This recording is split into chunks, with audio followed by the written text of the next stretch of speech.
Hello বন্ধুরা, আজকে রান্না করব পাট পাতার শুক্তো। পাট পাতার শুক্তো খুব সিম্পল ওয়েতে, ইজি ওয়েতে রান্না হয়ে যায় এবং টেস্টিও হয় খেতে। আমার খুবই প্রিয় খাওয়া। তো শুরু করছি। আমি নিয়েছি কাঁঠালের দানা, জ্যাকফ্রুট সিডস। পাকা কাঁঠাল খাওয়ার পরে যে সিডস থাকে সেগুলোকে কেটে নিয়েছি আমি। দেখুন, কেটে আমি ধুয়ে রেখেছি। এবং এখানে নিয়েছি পাট পাতা। পাট পাতা কীভাবে কাটতে হবে এবং কিভাবে দিতে হবে সেটা আমি পরে দেখাচ্ছি। প্রথমে আমি কাঁঠালের দানাগুলোকে কুকারে দিয়ে ভালো করে সিদ্ধ করে নিতে হবে।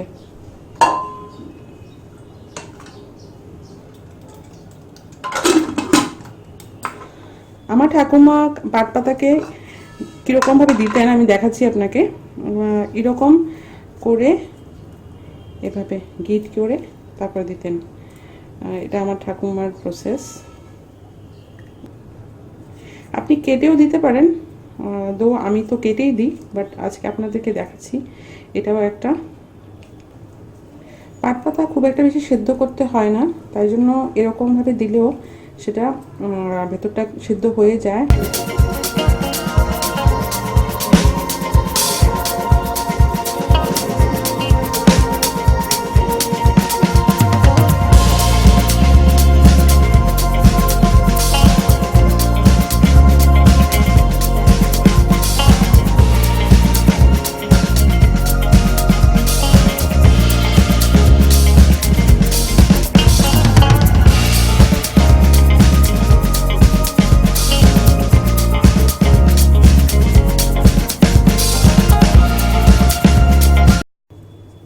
যে পাতাগুলো একটু বড় সেগুলোকে এরকমভাবে করা যায়।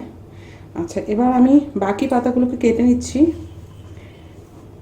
এটা আমি জাস্ট আপনাকে দেখানোর জন্য করেছি। খুব বেশি চপ করতে হবে না ফাইনলি, এটাকে জাস্ট একটু কেটে নিলেই হবে। That's all.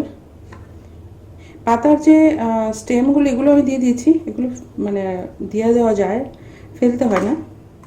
ওকে, সো পাতাগুলো রেডি হয়ে গেছে। বাই দিস টাইম আমি মশলা রেডি করি।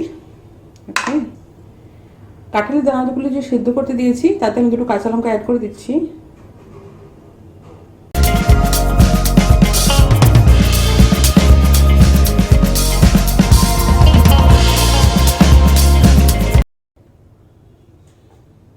কাঁঠালের দানাগুলো ভালো করে সিদ্ধ হয়ে গেছে। দেখুন, এমনভাবে সিদ্ধ করতে হবে যাতে স্পুন দিয়ে প্রেস করলে এগুলো ম্যাশ হয়ে যায়। একদম ভালোভাবে সিদ্ধ হয়ে গেছে। এবার আমি এগুলোতে মশলাটা অ্যাড করে দেব।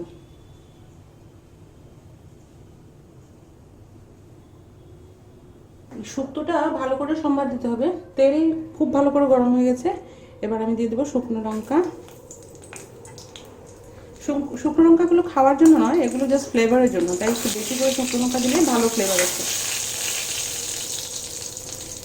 বাই দিস টাইম আমি একটু ম্যাশ করে নিই কাঁঠালের দানাগুলোকে। সম্বার দেবো 5 ফোড়ন দিয়ে।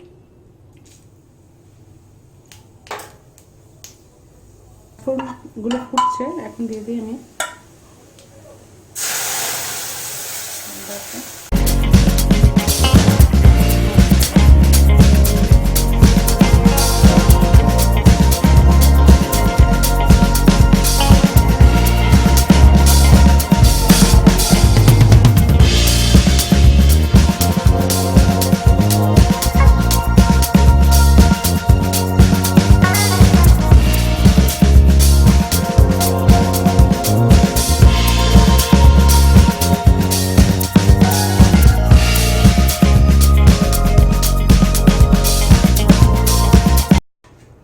পাট পাতা অ্যাড করার পর যে সবজিটাকে বেশি বয়েল করা যাবে না, 3 থেকে 4 মিনিট বয়েল হলে সবজিটা নামিয়ে নেব।